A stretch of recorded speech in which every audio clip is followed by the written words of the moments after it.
Hello.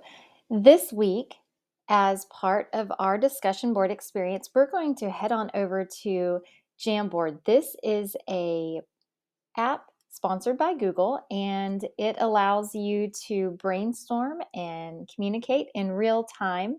So it's very intuitive and interactive. I think you'll enjoy your experience on the Google Jamboard this week.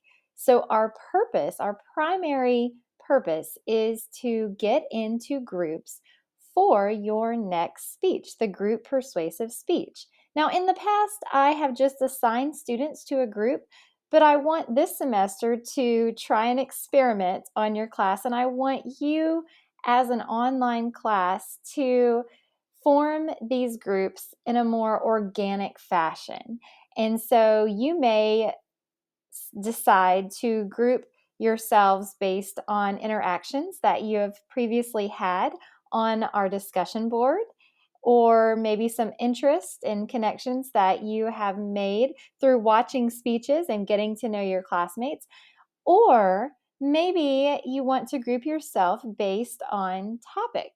And any of those methods and decisions would be fine. I'm very curious and interested to see how the groups will develop and how you will arrange yourselves. And next week, we'll be talking about groups. And so, having these groups already established as you go into chapter 8 on group communication, I think will be very effective and helpful. So we'll meet on the Jamboard, and I'll give you a little quick demonstration.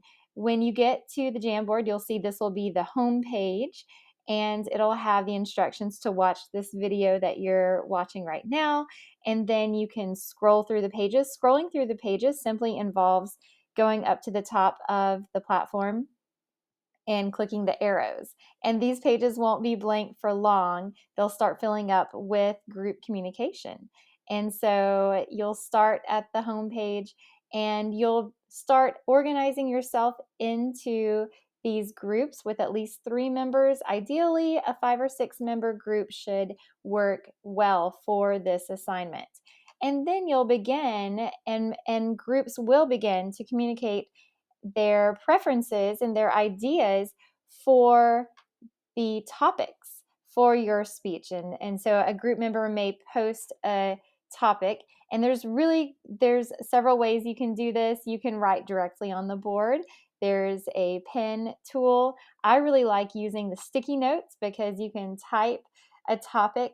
Say you think your topic might be COVID vaccine requirements, which is controversial, as we know, and it is current, so it meets 2 of the criteria.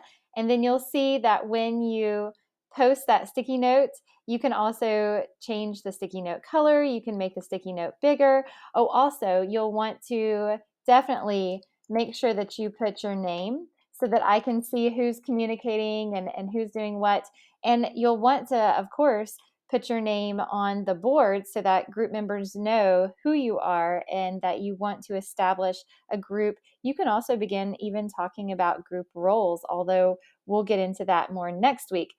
And then as your groups start to come together and start to form and start to discuss topics, you can, of course, delete sticky notes. You can move sticky notes around. You can also create text box like I've done right here, and you can modify those. You can change the text color.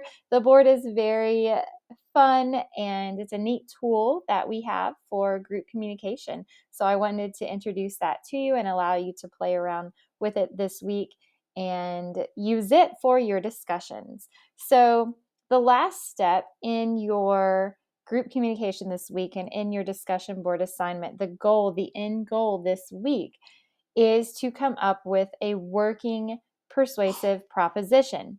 And you'll see that basically it's the same thing as a thesis statement, but it incorporates the word should because we're working towards persuasion, not just information.